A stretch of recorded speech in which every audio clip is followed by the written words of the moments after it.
ખબરોમાં બન્યા રહેવા માટે બેલ આઇકોન દબાવો અને એબીપી અસ્મિતાને સબસ્ક્રાઇબ કરો। ગુજરાત પ્રદેશ કોંગ્રેસ કાર્યાલય પર સ્વર્ગસ્થ અહેમદ પટેલને શ્રદ્ધાંજલિ સભાનું આયોજન કરવામાં આવ્યું। સ્વર્ગસ્થ અહેમદભાઈ પટેલને શ્રદ્ધાંજલિ પાઠવવા માટે ગુજરાત કોંગ્રેસના તમામ મોટા નેતાઓ પ્રદેશ કાર્યાલય પર ઉપસ્થિત છે।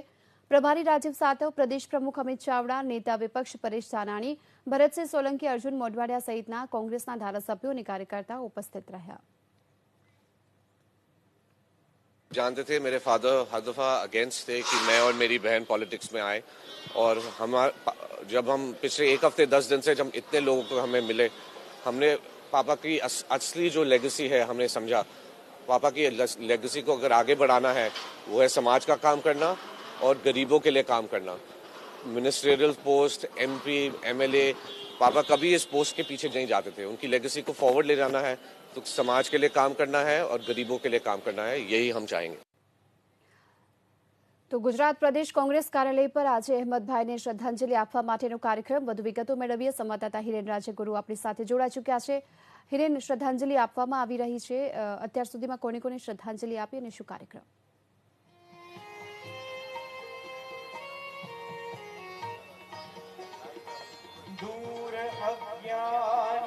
जी हिरेन, श्रद्धांजलिનો કાર્યક્રમ શું? સ્વર્ગસ્થ અહેમદભાઈ પટેલને શ્રદ્ધાંજલિ આપવા માટેથી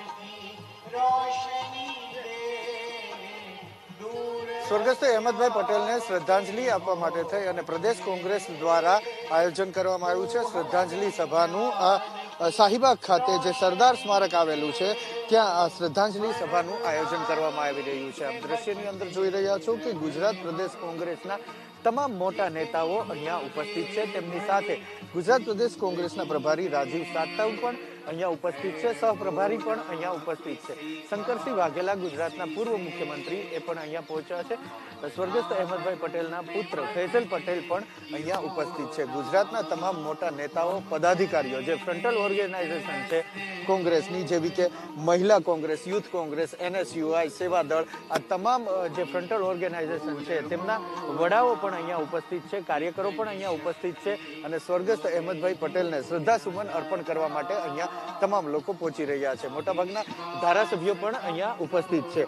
જે આ શ્રદ્ધાંજલિ સભાનો સમય નક્કી કરવામાં આવ્યો છે તે સમય બપોરના 12 વાગ્યાથી લઈ અને બપોરના 2 વાગ્યા સુધીનો છે। મોટાભાગના નેતાઓ, કોંગ્રેસના કાર્યકરો અને ધારાસભ્યો અહીંયા પહોંચ્યા છે અને સ્વર્ગસ્થ અહેમદ પટેલને શ્રદ્ધાસુમન અર્પણ કર્યા છે અને કેટલાક લોકો હજુ પણ રસ્તામાં આવી રહ્યા છે। કોરોના મહામારી કાળ છે જેને લઈ અને જે કંઈ સરકારી માર્ગદર્શિકા છે તેનું પાલન થાય તે પ્રમાણેનો પ્રયાસ પણ ગુજરાત પ્રદેશ કોંગ્રેસ દ્વારા કરવામાં આવ્યો છે।